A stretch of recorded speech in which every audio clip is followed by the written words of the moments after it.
वृत्ति प्रभाकर, वृत्ति प्रभाकर ग्रंथ में पेज नंबर 202 और 202 पेज के ऊपर अंतिम की पंक्ति है, ठीक। और जो ऐसे कहे, मिल गया। तो देखो भाई, बात यह चल रही है कि नैयायिक और वैशेषिकादिक लोग 3 कारण मानते हैं, समवायी कारण, असमवायी कारण, निमित्त कारण। किंतु वेदांत मत में असमवायी कारण को नहीं मानते हैं, तो ही कारण माने गए हैं। कौन कौन? उपादान कारण मतलब समवायी कारण और निमित्त कारण। उपादान कारण, निमित्त कारण, दो ही मानते हैं। उपादान कारण को ही समवायी कारण कहा जाता है नैयायिकों के यहाँ। और तीसरा जो असमवायी कारण मानते हैं नैयायिकादिक, वो यहाँ मानते नहीं, खंडन कर दिया ऊपर। उस पर कदाचित पूर्व पक्षी कहेगा, ध्यान दीजिए, क्या कि ये सिद्धांती जैसे तुमने असमवायी कारण का खंडन कर दिया और 2 कारण बता दिया, कौन कौन? समवायी कारण, निमित्त कारण। किंतु इतना भी भेद काय को कर दे दो, एक ही कारण मान लो, एक ही संज्ञा दे दो, और लोग भी केवल अमुक कार्य का ये कारण इतना ही जानते हैं। लोगों को ये पता भी नहीं कि उपादान कारण होता है, निमित्त कारण होता है या समवाय कारण होता है। यदि 3 भेद करने को तुमको दिक्कत लगती है तो 2 भी भेद क्यों कर रहे हो? क्या करो, केवल बस कार्य का ये कारण होता है इतना कह दो, कारण मात्र कह दो। ऐसा आक्षेप कर रहा है कौन? पूर्व पक्षी। उसका भी उत्तर देना है, ठीक। पंक्ति देखिए, और जो ऐसे कहे, कदाचित पूर्व पक्षी ऐसा कहेगा, क्या कहेगा? जैसे असमवायी कारण निमित्त कारण ही पृथक संज्ञा निष्प्रयोजन है, यह असमवायी कारण है, ये निमित्त कारण है, इस प्रकार की पृथक अलग अलग संज्ञा क्या बताया? निष्प्रयोजन। और क्या कहा कि असमवायी कारण का भी अंतर्भाव निमित्त कारण में कह दिया। अलग अलग संज्ञा करना निष्प्रयोजन कहा तुम सिद्धांतियों ने, है कि नहीं? कौन कह रहा है? पूर्व पक्षी। निष्प्रयोजन है। तैसे समवायी कारण और निमित्त कारण की परस्पर विलक्षणता ज्ञान से भी पुरुषार्थ प्राप्ति होवे नहीं। बराबर। उस प्रकार सिद्धांति को बोल रहा है पूर्व पक्षी कि समवायी कारण और निमित्त कारण ये भिन्न भिन्न उनके लक्षण है। 2 प्रकार का कारण होता है, ऐसा जानने से भी तो क्या मोक्ष मिलने वाला है? क्या पुरुषार्थ की प्राप्ति थोड़ी हो रही है? न लोक व्यवहार की सिद्धि होगी। क्यों कह रहे हैं? समवायी कारण और निमित्त कारण की परस्पर विलक्षणता ज्ञान से भी पुरुषार्थ प्राप्ति होवे नहीं, और लोक में भी कारणता मात्र ही प्रसिद्ध है। बस लोग केवल क्या जानते हैं? कारण, बस इतना ही जानते हैं, है कि नहीं? कारणता मात्र ही प्रसिद्ध है, समवायी कारणता निमित्त कारणता प्रसिद्ध नहीं। याते लोक व्यवहार का ज्ञान भी द्वित कारणता, लोक व्यवहार का ज्ञान भी द्विध कारणता निरूपण का प्रयोजन नहीं। 2 कारण का निरूपण करने का फल क्या? लोक व्यवहार की सिद्धि, ऐसा भी नहीं कह सकते, क्योंकि लोग इस प्रकार के कारण के भेद को जानते ही नहीं है। लोक व्यवहार का ज्ञान भी द्विध कारणता निरूपण का प्रयोजन नहीं। लग गया पंक्ति? ध्यान दीजिए, खड़खड़ मत करो। प्रयोजन नहीं, किंतु कार्य कारण भाव का व्यवहार लोक में हो गए। बस लोक में इतना ही होता है, ये कार्य है, ये इसका कारण है, बस। किंतु कार्य कारण का किंतु कार्य कारण भाव का व्यवहार लोक में प्रसिद्ध, लोक में होवे है। लग गया? याते मिल गया ना? याते जिसके होने पर कार्य की उत्पत्ति होवे और जिसके नहीं होने ते कार्य की उत्पत्ति नहीं होवे, ऐसा जो कार्य के अव्यवहित पूर्व काल वृत्ति सो कारण कहिए। बस इतना ही मान लो, जो रहने पर कार्य होता है, नहीं रहने पर कार्य नहीं होता है, अन्वय व्यतिरेक। ऐसा जो वो उस कार्य का कारण है, इतना कह दो, काम खत्म। कार्य की उत्पत्ति नहीं होवे, ऐसा जो कार्य के अव्यवहित पूर्व काल वृत्ति, अव्यवहित पूर्व काल वृत्ति मतलब कार्य उत्पन्न होने के पहले क्षण में कम से कम चाहिए, अव्यवहित पूर्व काल वृत्ति सो कारण कहिए। इस रीति से कारण का साधारण लक्षण ही कहा चाहिए। इस प्रकार का कारण का क्या करो, एक साधारण सामान्य लक्षण कर दो, है कि नहीं। उसके भेद आदि मत करो, और भेद करके उसका अलग अलग लक्षण भी मत करो। ये उपादान कारण है, निमित्त कारण है, इसका ये लक्षण है, उसका वो लक्षण है, काय को झंझट में पड़ते हो। 3 कारण तुमको मान्य नहीं है तो 2 भी क्यों मानते हो फिर। एक ही बस कारण मात्र वो कह दो और उसका सामान्य लक्षण कर दो। कौन कह रहा है, पूर्व। ताके भेद द्वय का निरूपण भी निष्प्रयोजन है। ताके कारण के भेद द्वय का, कारण के 2 प्रकार होते हैं, इस प्रकार का निरूपण भी क्या है, निष्प्रयोजन है। ये हो गई शंका। या शंका का यह समाधान है। सिद्धांती उत्तर दे रहे हैं।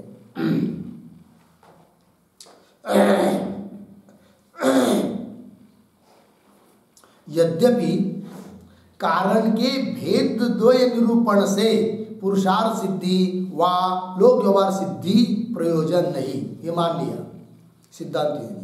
बात सही है। क्या 2 प्रकार का कारण निरूपण करेंगे तो उससे पुरुषार्थ की सिद्धि होती है, ऐसा भी हम नहीं कहते,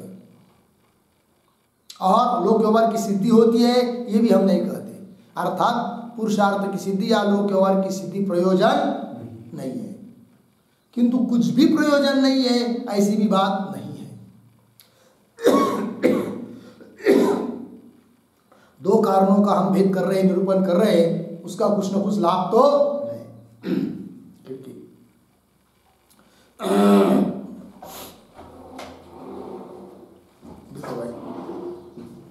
यद्यपि कारण के भेद द्वय निरूपण से पुरुषार्थ सिद्धि व लोक व्यवहार सिद्धि प्रयोजन नहीं है, तथापि पुरुषार्थ का हेतु अद्वैत ज्ञान है। पुरुषार्थ मतलब मोक्ष, और उसके लिए कारण कौन है, अद्वैत ज्ञान, जीव ब्रह्म की ऐक्यता का ज्ञान। तथापि पुरुषार्थ का हेतु अद्वैत ज्ञान है, ताका उपयोगी द्विध कारण निरूपण है। और उसके लिए उपयोगी है कौन, 2 कारण का निरूपण। बोलेंगे 2 कारण का निरूपण करेंगे तो अद्वैत ज्ञान के लिए उपयोग हो जाता है। वो कैसे हो जाता है जरा बताओ, तो बता रहे हो। और ऐसा उपयोग होने के कारण हम कारणों का 2 भेद प्रतिपादन करते हैं, ये सिद्धांतियों का अभिप्राय। ताका उपयोगी द्विध कारण निरूपण है, तथा ही सर्व जगत का कारण ब्रह्म है। श्रुति कहती है, सूत्र कहते हैं क्या, समस्त जगत का कारण कौन है, ब्रह्म है। हाजी जन्माद्यस्य यतः, सर्व जगत का कारण ब्रह्म है और कारण से अभिन्न कार्य हो गए। एक नियम, कारण से अभिन्न होता है कौन, कार्य। या ते सकल जगत ब्रह्म है, तासे पृथक नहीं, क्योंकि जगत का कारण तासे पृथक नहीं। इसको सुनी के, ये सिद्धांतों को सुन लिया किसी ने, तब उसके मन में एक शंका उत्पन्न होगी। उस शंका का निवारण करने के लिए कारण का 2 प्रकार निरूपण करना आवश्यक है। तो क्या शंका निर्माण होगी वो बता रहे हैं। यानी सकल जगत ब्रह्म है, तासे पृथक नहीं, इसको सुनी के जिज्ञासु के ऐसी शंका हो गई। जिज्ञासु को क्या होती है शंका, कैसे, कारण से पृथक कार्य नहीं होवे तो दंड कुलालादिकनते भी घट पृथक नहीं चाहिए। क्योंकि आपने क्या बताया, कारण से अलग नहीं होता है कौन, कार्य। कारण से पृथक कार्य नहीं, तो घट का कारण कौन है, दंड चक्र कुलाल, उससे भी भिन्न नहीं होना चाहिए कौन, घट। क्या बोलते हैं आप लोग, घट का कारण कौन है, दंड चक्र कुलाल, उससे भिन्न नहीं होना चाहिए। उससे, किससे, दंड चक्र कुलाल से भिन्न नहीं होना चाहिए कौन, घट। क्योंकि नियम क्या है, कारण से भिन्न कार्य नहीं होता। दंड चक्र कुलाल से भिन्न नहीं होना चाहिए, फिर घट क्यों भिन्न है, फिर बताओ। ऐसी कोई क्या करेगा, शंका। इसकी सुनी के जिज्ञासु के ऐसी शंका होवे क्या, कारण से पृथक कार्य नहीं होवे तो दंड कुलालादिकंते भी घट पृथक नहीं चाहिए। ताका यह समाधान है। इस शंका का उत्तर है क्या, उपादान और निमित्त भेद से कारण 2 प्रकार का हो गए। कारण के 2 प्रकार, कौन कौन? उपादान कारण और कारण से भिन्न कार्य नहीं है, मतलब कौन कारण से भिन्न नहीं है? उपादान कारण से भिन्न कार्य नहीं है, यह नियम है। निमित्त कारण से भिन्न तो कार्य होता ही है, और दंड चक्र कुलाल वगैरह निमित्त कारण, उससे भिन्न घट है, कोई दिक्कत नहीं। उपादान कारण जो मिट्टी, उससे भिन्न नहीं है, कौन? घट। यह अभिप्राय है। अतः दो कारण का निरूपण करना उचित है। उपादान और निमित्त भेद से कारण दो प्रकार का होवे, तीन में उपादान कारण से अभिन्न कार्य होवे है। जैसे मृत पिंड से अभिन्न है कौन? घट। सुवर्ण से अभिन्न है कौन? कटक कुंडलाधिक। कटक कुंडलाधिक मतलब सुवर्ण से बने हुए अलंकार। सुवर्ण से भिन्न है क्या? नहीं है। सुवर्ण से अभिन्न है कटक कुंडलाधिक। कुंडलाधिक, कुंडल काने पहनने वाले, कटक आदि जो भी होंगे सुवर्ण के बने हुए चीज। लोहे से अभिन्न है नख निकृंतन अक्षुराधिक। लोहे से उत्पन्न होते कौन? नख निकृंतन, नेल कटर और वस्तारा वगैरह लोहे से उत्पन्न होते हैं ना। अतः लोहे से भिन्न नहीं है, क्योंकि लोहा उनके लिए उपादान कारण है। लोहे से अभिन्न नख निकृंतन अक्षुराधिक है, और निमित्त कारण से अभिन्न कार्य होवे नहीं, किंतु भिन्न होवे है। निमित्त कारण के साथ अभिन्न नहीं होता है कार्य, अपितु निमित्त कारण से भिन्न होता है कौन? कार्य, किंतु भिन्न होवे। और यहाँ पर समस्त जगत का कारण कौन है? ब्रह्म। कैसा कारण है? उपादान कारण है। अतः ब्रह्म से अभिन्न है कौन? जगत। ये बात। तो ऐसे ब्रह्म भी जगत का उपादान कारण है। कौन उपादान कारण है? ब्रह्म। किसका? जगत का। ब्रह्म भी जगत का उपादान कारण है, याते सकल जगत ब्रह्म ही है। समस्त जगत क्या है? ब्रह्म। तासे भिन्न नहीं। तासे भिन्न मतलब ब्रह्म से भिन्न नहीं है कौन? जगत। इस रीति से कारण के भेद द्वय का निरूपण अद्वैत ज्ञान का उपयोगी है। इसलिए कारण के दो प्रकार बताएंगे, उसका निरूपण करेंगे तो अद्वैत ज्ञान होने के लिए क्या हो जाता है? सुलभ उपयोग। इस रीति से कारण के भेद द्वय का निरूपण अद्वैत ज्ञान का उपयोगी है। लग गया? अन्यविध कारण की परस्पर विलक्षणता निरूपण अपल है। अन्यविध मतलब ये दो कारण से भिन्न और भी भेद करेंगे, असमवाय कारण, अमुक तमुक, तो उसका निरूपण करना कोई लाभ का नहीं, काम का नहीं है। अन्यविध कारण की परस्पर विलक्षणता निरूपण अफल है। अफल मतलब फल रहित है। याते इसलिए तत्व ज्ञानोपयोगी पदार्थ निरूपण के ग्रंथन में कारण का तृतीय भेद निरूपण असंगत है। बराबर? जिन ग्रंथों में तत्व ज्ञान के उपयोगी पदार्थों को बता दिया है, ऐसे ग्रंथों में ऐसे वस्तु का निरूपण करना निष्फल है कि जिनका तत्व ज्ञान के लिए उपयोग नहीं है। उन्हीं पदार्थों का निरूपण करना चाहिए जिनका तत्व ज्ञान के लिए उपयोग है। और यह ग्रंथ भी तत्व ज्ञान और तत्व ज्ञान के लिए उपयोगी पदार्थों को बताने के लिए प्रवृत्त हुआ है। वही कह रहे, याते तत्व ज्ञानोपयोगी, तत्व ज्ञान होने में उपयोगी पदार्थ निरूपण के ग्रंथ में, पदार्थ का निरूपण करने वाले ऐसे ग्रंथ में कारण का तृतीय भेद निरूपण असंगत है। हो गया जी? आगे चलिए। न्याय वैशेषिक अनुसारी ग्रंथन में तत्व ज्ञानोपयोगी पदार्थ निरूपण की प्रतिज्ञा करके तत्व ज्ञान में अत्यंत अनुपयोगी पदार्थन का विस्तार से निरूपण ते प्रतिज्ञा भंग हो गए हैं। लागला जी? न्याय वैशेषिक ग्रंथकार न्याय शास्त्र के ग्रंथ है कि नहीं? न्याय शास्त्र और वैशेषिक शास्त्र, उन शास्त्र के जो ग्रंथ करते हैं उन्होंने भी ऐसी प्रतिज्ञा की है, हम जिन पदार्थों का निरूपण करेंगे वो तत्व ज्ञान के लिए उपयोगी है। किंतु ऐसे पदार्थों का निरूपण कर दिया जी उन्होंने कि जिनका तत्व ज्ञान के लिए कहीं कुछ भी उपयोग नहीं है, अतः उनकी प्रतिज्ञा क्या हो गई? भंग हो गई।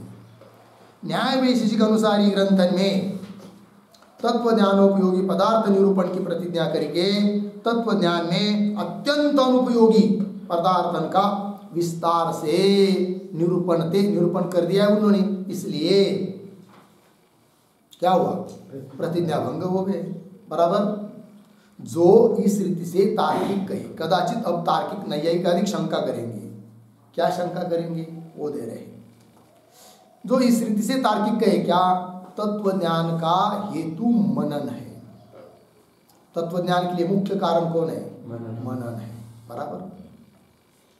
और वो मनन कैसा होता है तो वो दे रहे, आत्मा इतर पदार्थ भिन्न आत्मत्वात् यो न इतर भिन्न किंतु इतर स नात्मा यथा घट। इस व्यतिरिक्त अनुमानते आत्मा में इतर भेद का अनुमिति ज्ञान होवे सो मनन कहिए। मनन मतलब क्या? आत्मा में इतर भेद का ज्ञान, मतलब आत्मा कैसा है? इतरों से भिन्न है, ऐसा ज्ञान, उसको कहते क्या? मनन। बराबर है कि नहीं? फिर वो मनन कैसा? अनुमान से उसका आकार दे रहे। अनुमान क्या है? आत्मा पक्ष, इतर पदार्थ भिन्न साध्य, आत्मत्वात् हेतु, यो न इतर भिन्न किंतु इतरः स नात्मा। जो इतरों से भिन्न नहीं है किंतु इतर है, वह आत्मा नहीं। जैसे घट। अनुमान समझ में आया? पंक्ति पुनः देखिए। आत्मा, आत्मा को देखिए कैसा है आत्मा? इतर पदार्थ भिन्न। इतर मतलब आत्मा को छोड़कर बाकी, आकाश, काल, दिशा,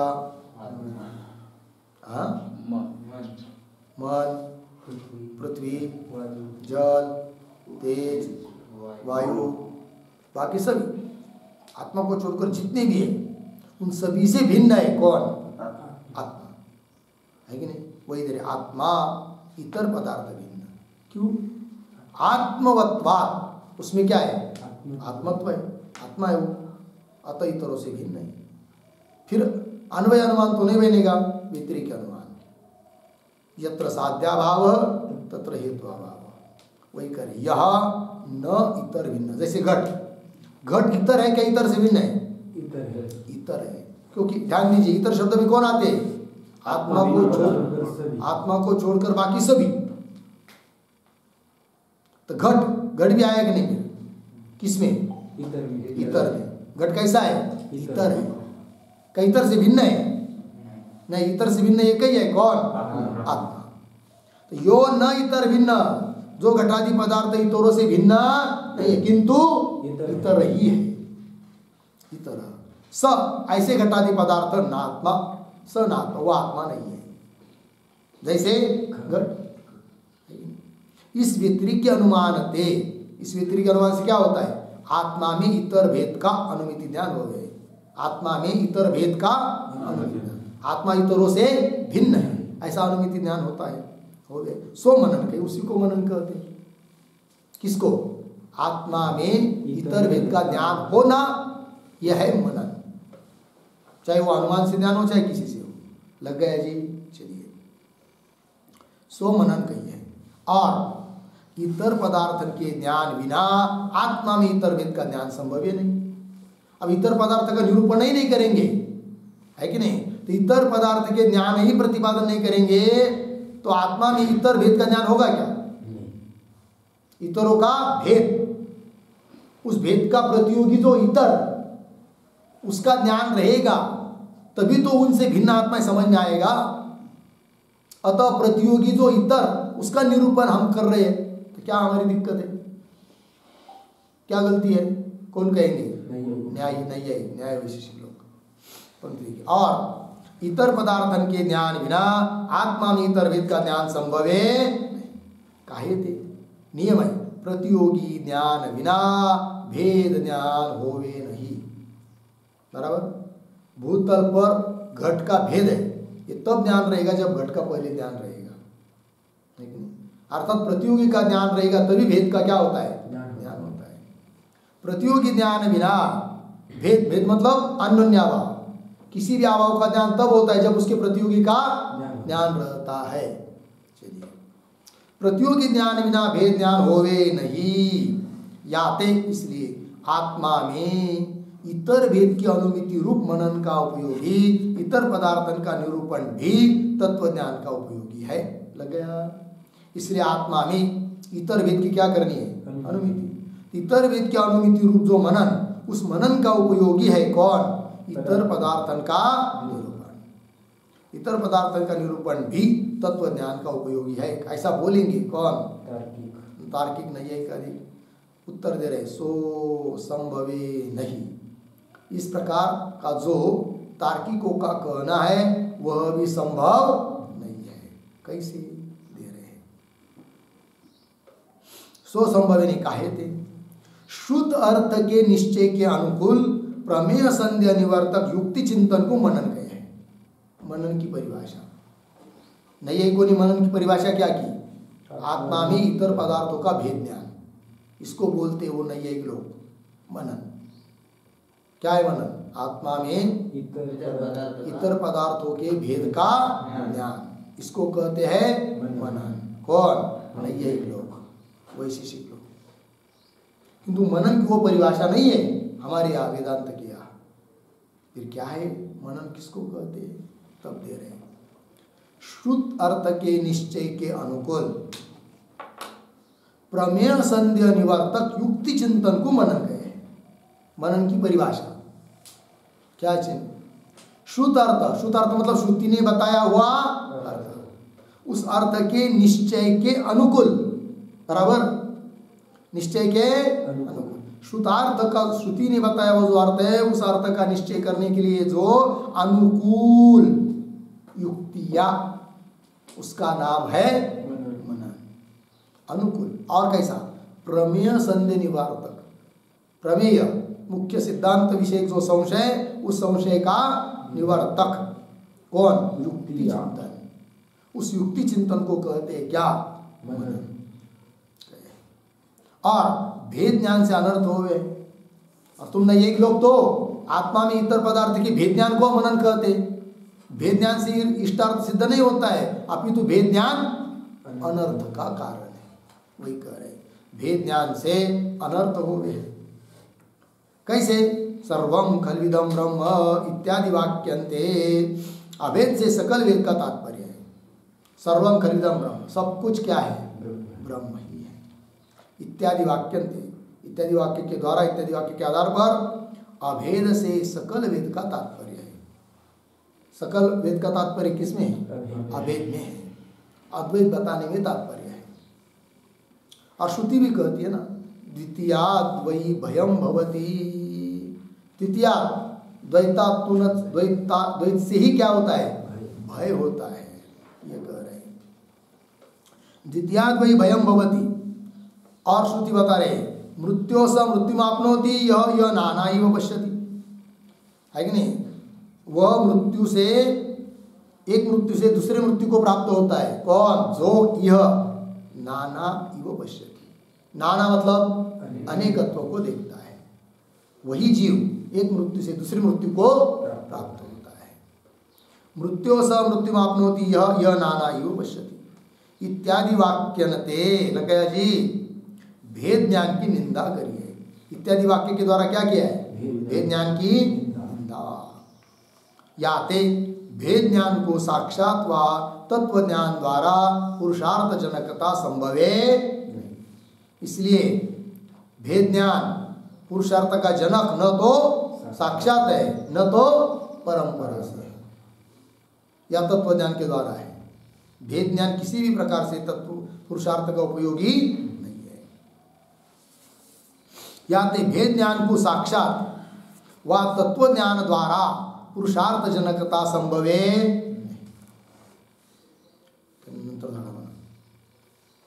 और मनन पद से भी आत्मा में इतर वेद की प्रतीति होवे नहीं। और मनन पद का भी अर्थ देखेंगे तो आत्मा में इतर वेद का ज्ञान, ऐसा अर्थ निकलता नहीं है। किससे? मनन पद से। और मनन पद से भी आत्मा से इतर वेद की प्रतीति होवे नहीं। फिर मनन पद का क्या अर्थ है भाई? मनन पद का चिंतन मात्र अर्थ है। बस मनन मतलब क्या? चिंतन। कैसा चिंतन? अद्वैत ज्ञान के लिए अनुकूल जो युक्तियां, उसका चिंतन। वही है क्या? मनन। मनन पद का चिंतन मात्र अर्थ है। बराबर? आगे चलिए। वाक्यांतर के अनुरोध से अभेद चिंतन में मनन शब्द का पर्यवसान हो गया है। मुख्य यहाँ वेदांत मत में मनन शब्द का क्या अर्थ है? अभेद चिंतन। क्या जी? हाँ, वाक्यांतर के अनुरोध, अन्य वाक्यों के अनुरोध से अभेद चिंतन में मनन शब्द का क्या होता है? पर्यवसान, अंतर्भाव हो जाता है। किसी प्रकार से आत्मा से इतर भेद मनन शब्द का अर्थ संभव नहीं। जैसा नैयायिक लोग मनन शब्द का अर्थ करते हैं वह उनका ठीक नहीं है, क्योंकि वो क्या करते हैं? आत्मा में भेद ज्ञान। किसी प्रकार से आत्मा से इतर भेद ज्ञान, इतर भेद, आत्मा से इतर का भेद मनन शब्द का अर्थ संभव नहीं। लग गया? आगे किंच शिवाय और क्या भाई? तब दे रहे किंच इतर पदार्थन के ज्ञान से ही जो पुरुषार्थ साधन तत्व ज्ञान की प्राप्ति होवे, तो समझ लीजिए थोड़ी देर के लिए मान लेंगे पूर्व पक्ष की बात। क्या बात? कि तत्व ज्ञान के लिए इतर पदार्थ का ज्ञान आवश्यक है, ऐसा मान लेते हैं। तब क्या गड़बड़? पंक्ति देखिए, किंच इतर पदार्थन के ज्ञान से ही जो यदि पुरुषार्थ साधन तत्व ज्ञान की प्राप्ति होवे, पुरुषार्थ साधन कौन? तत्व ज्ञान, और उसकी प्राप्ति इतर भेद के ज्ञान से, ऐसा यदि मानते तो तत्व ज्ञान की प्राप्ति होवे तो सकल पुरुषों को तत्व ज्ञान की प्राप्ति हुई चाहिए, क्योंकि सभी लोगों को इतर पदार्थ का ज्ञान है कि नहीं? तब सबको तत्व ज्ञान होना चाहिए, किसी को नहीं हो रहा है। सकल पुरुषों को तत्व ज्ञान की प्राप्ति हुई चाहिए, अथवा किसी को तत्व ज्ञान की प्राप्ति नहीं होगी। एक तो होगी सबको, नहीं तो किसी को तत्व ज्ञान की प्राप्ति नहीं होगी। तथा कैसे घटा रहे उसको? जो इतर पदार्थन का सामान्य ज्ञान अपेक्षित होवे, तो सामान्य ज्ञान सर्व पुरुषों को है, बराबर। इतर पदार्थों का भेद ज्ञान ही यदि मनन है तो पंक्ति की तथा ही जो इतर पदार्थन का सामान्य ज्ञान अपेक्षित होवे। ज्ञान के दो प्रकार, सामान्य ज्ञान, विशेष ज्ञान।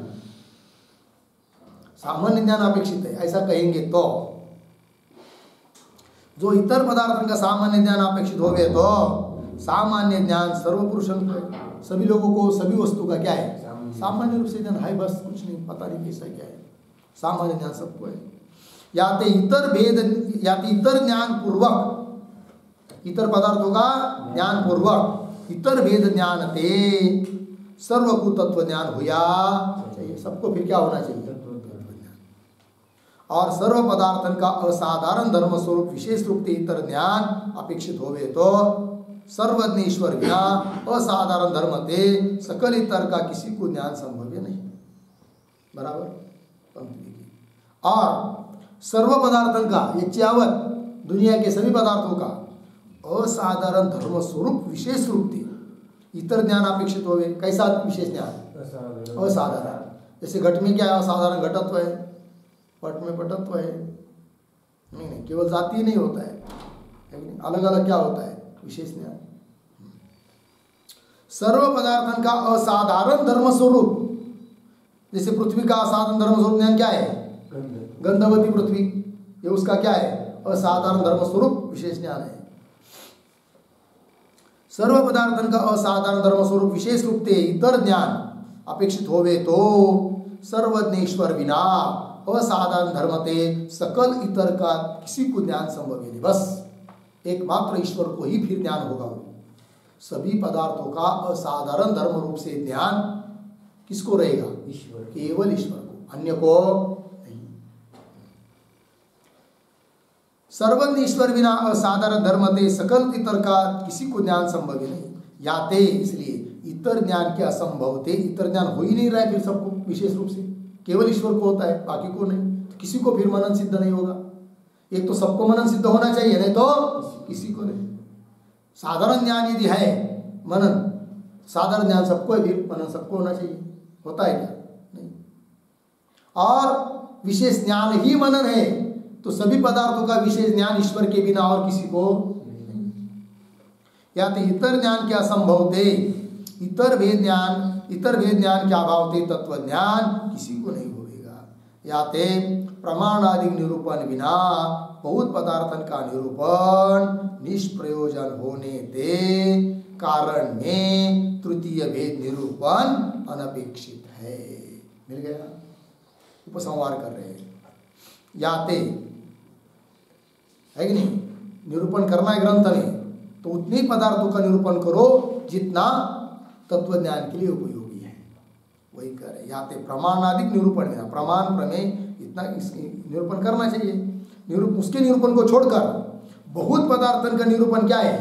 निष्प्रयोजन, कोई काम का नहीं है, कोई लाभ नहीं उससे, नहीं होने थे कारण में तृतीय भेद निरूपण अनपेक्षित। इसलिए कारण के दो ही भेद, कौन कौन? उपादान कारण, निमित्त कारण, और तीसरा भेद अपेक्षित नहीं। कौन सा? असमवायी कारण। कारण में तृतीय भेद निरूपण अनपेक्षित है, अपेक्षित नहीं है। हो गया?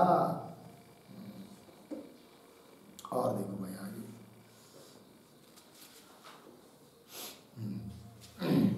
और जो तार्किक कहे, कदाचित नहीं एक पुनः क्या करेंगे? शंका। क्या कहेंगे? और जो तार्किक कहे भाव कार्य की उत्पत्ति त्रिविध कारण से होवे है।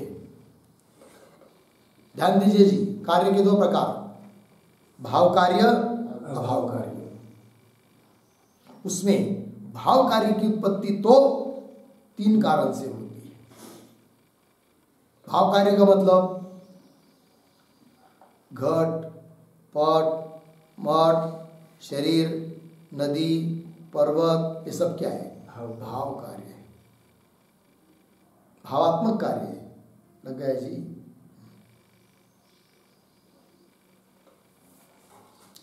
देखो, और जो तार्किक कहे कि भाव कार्य की उत्पत्ति त्रिविध कारण से हो गया, लग गया? पंचविध अभाव है। अभाव कितने प्रकार का है? 5। और सभी अभाव कार्य नहीं है, कुछ कार्य है, कुछ कार्य नहीं है। कौन कार्य है कौन नहीं है स्पष्टीकरण कर रहे हैं। पंचविध अभाव है। 3 में प्राग भाव तो अनादि शांत है। प्राग भाव कैसा है? अनादि शांत है। अनादि मतलब उत्पन्न नहीं होता है, इसका मतलब कार्य नहीं है। कौन? प्राग भाव। प्राग भाव तो अनादि शांत है। याते ताका नाश तो होवे है, उत्पत्ति होवे नहीं। अन्योन्य भाव, अत्यंत भाव, अनादि अनंत, याते 3 की भी उत्पत्ति होवे नहीं। किन की? अन्योन्य भाव और अत्यंत भाव। कैसे? अनादि अनंत। अन्योन्य भाव, अत्यंत भाव, अनादि अनंत है, याते 3 की भी उत्पत्ति होवे नहीं। लग गया? तो फिर उत्पन्न होने वाले अभाव दो ही है, एक सामयिक अभाव, दूसरा सामयिक अभाव साधी शांत है, उत्पन्न होता है नष्ट होता है, ताकि उत्पत्ति नाश दोनों होवे। प्रध्वंसा भाव क्या लिखा है भाव? हाँ, तो उसको थोड़ा बदल करिए, आदि शब्दों को काट दीजिए और कैसा लिखेंगे? प्रध्वंसा भाव साधी अनंत है। अनंत के पहले चाहिए साधी शब्द।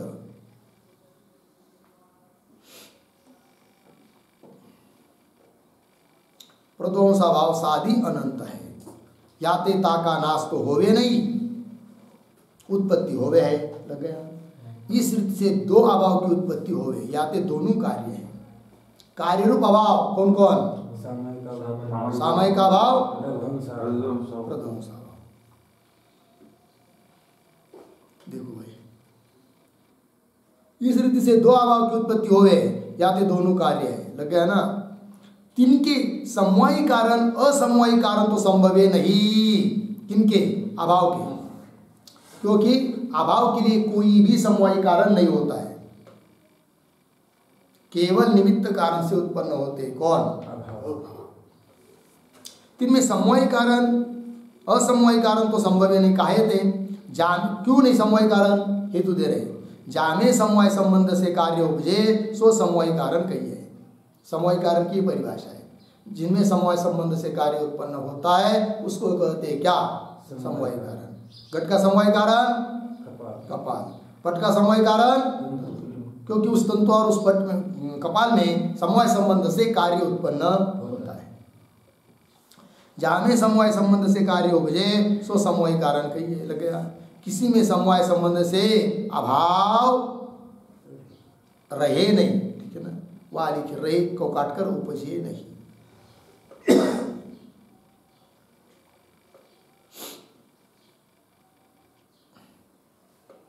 ठीक है, किसी में कहीं पर भी समवाय संबंध से अभाव उत्पन्न होता नहीं है। या ते ताका समवाय कारण संभवे नहीं, या ते ताका अभाव का समवाय कारण संभवे नहीं। और समवाय कारण में और तीसरा कौन है? असमवाय कारण, वो भी नहीं अभाव के लिए, क्योंकि असमवाय कारण की क्या परिभाषा की है उन्होंने? समवाय कारण से संबंधी हो, कार्य को उत्पन्न करे। अभाव के लिए कोई समवाय कारण ही नहीं है, तो उसके संबंधी कोई होगा क्या? नहीं, असमवाय कारण है। समवाय कारण में संबंधी जो कार्य का जनक हो सो असमवाय कारण कहिए, बराबर। अब समवाय कारण क्या अभाव थे? अभाव के लिए समवाय कारण ही नहीं है। समवाय कारण क्या अभाव थे? तामे संबंधी है कि नहीं?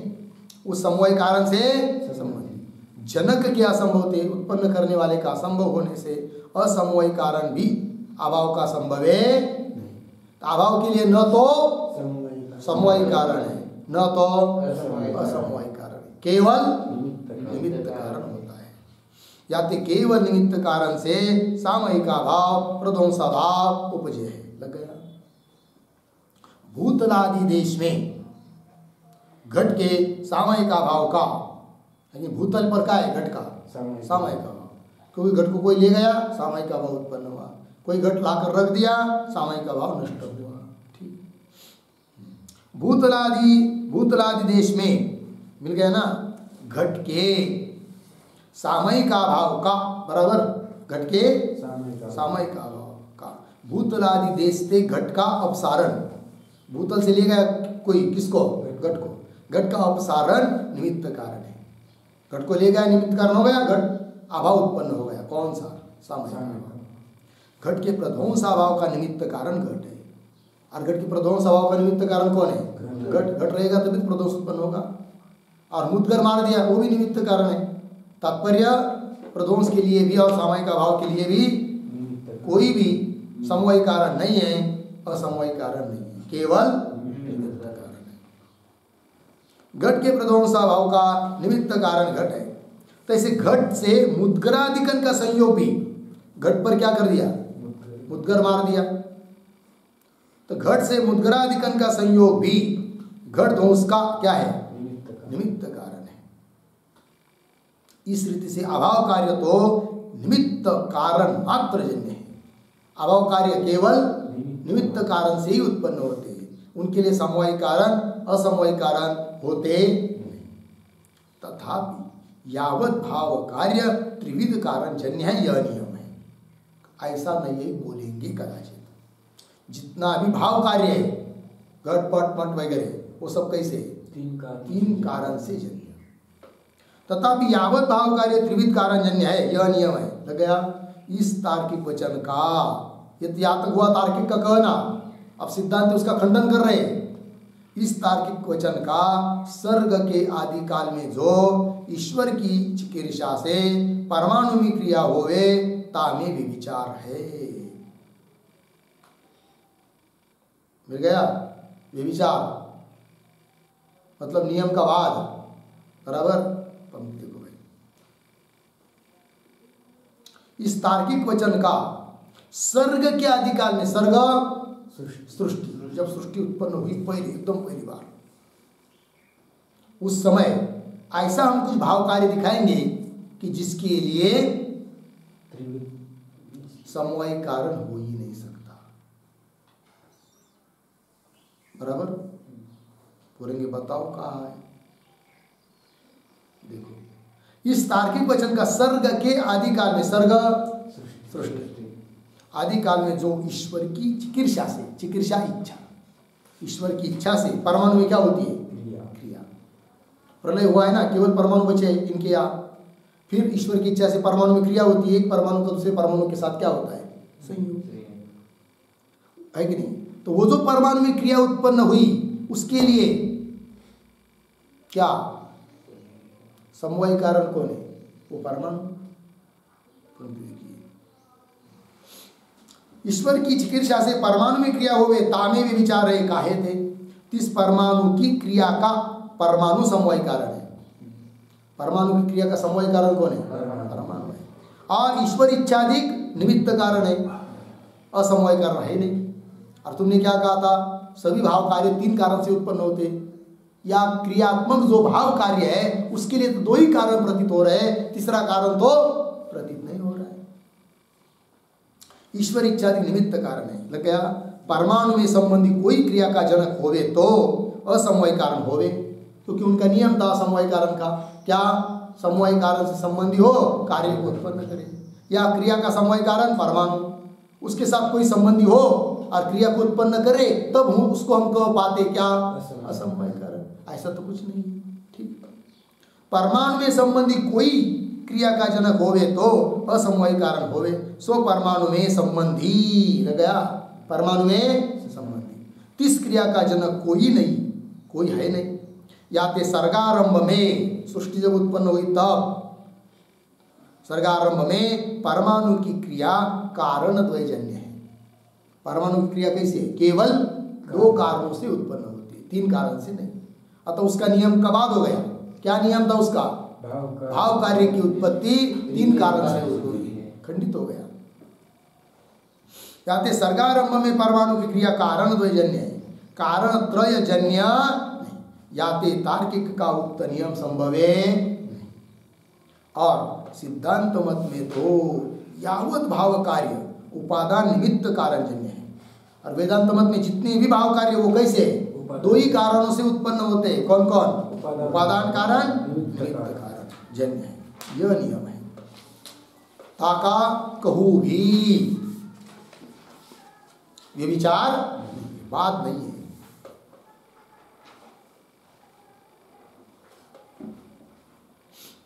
लग गया? जहां क्या है आगे?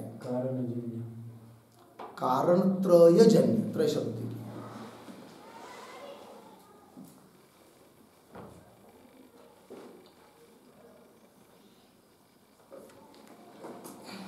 और जन्य के आगे लिखिए भाव कार्य। कार्य शब्द है ना, भाव शब्द लिखिए। अब देखिए, जहां कारण त्रयजन्य भाव कार्य कहे है, बराबर 3 कारणों से उत्पन्न कहे है, किसको? भाव कार्य। ता भी तार्किक अभिमत असमवाय कारण भी निमित्त कारण ही है। वहां पर भी हम लोग 2 ही कारण मानते हैं। कौन कौन? उपादान कारण, निमित्त कारण। और तार्किक लोग जिसको असमवाय कारण कहते हैं उसका अंतर्भाव हम लोग निमित्त कारण में कर लेते हैं। वही कार्य ता भी तार्किक अभिमत असमवाय कारण भी निमित्त कारण ही है। याते सकल भाव कार्य को द्विध कारण जन्यता है। जितने भी भाव कार्य है वो सब कैसे? 2 कारणों से उत्पन्न होते, तीसरा नहीं। याते सकल भाव कार्य को द्विध कारण जन्यता है। इस रीति से उपादान और निमित्त भेदते कारण 2 प्रकार का बोले। एक उपादान कारण, दूसरा निमित्त कारण। साधारण असाधारण भेद से भी कारण के 2 भेद कहे। ये तो हो गए भैया तक की चिंता। असमवाय कारण का खंडन कर दिया और 2 ही कारण बताया। कौन कौन? उपादान कारण, निमित्त कारण। ये सब बातें ध्यान में रखनी चाहिए। 2 कारणों का निरूपण क्यों किया है वेदांत मत में, क्या लाभ वो बता दिया है, और 3 कारण मानने का कोई लाभ नहीं है। और आगे चलिए, अब फिर दूसरी रीति से कारण के 2 भेद। वही साधारण असाधारण भेद से भी कारण के 2 भेद कहे हैं। साधारण कारण मतलब यावत जगत के सभी कार्य के लिए जो कारण होते हैं उनको कहते हैं क्या? साधारण कारण। ऐसे कितने? 9। वही दर है ईश्वराधिक 9 साधारण कारण है। ईश्वराधिक मतलब ईश्वर ज्ञान, ईश्वर इच्छा, ईश्वर प्रयत्न, है कि नहीं?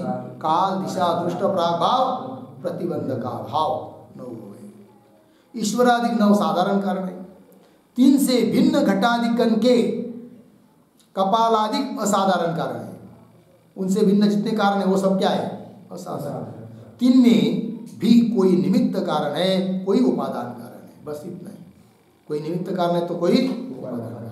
उपादान कारण निमित्त कारण से भिन्न कारण अधिक है। उपादान कारण और निमित्त कारण को छोड़कर अन्य तीसरा कारण मानना ये क्या है? अधिक है, तुच्छ है, त्याज्य है, कोई जरूरत नहीं है। हो गया? ये बात हो गई भाई। अब आगे ये दूसरा शीर्षक यहाँ पर पूरा होता है। तीसरा शीर्षक आता है वृत्ति ज्ञान का उपादान, निमित्त कारण और सामान्य लक्षण। उसका विचार हम लोग कल करेंगे।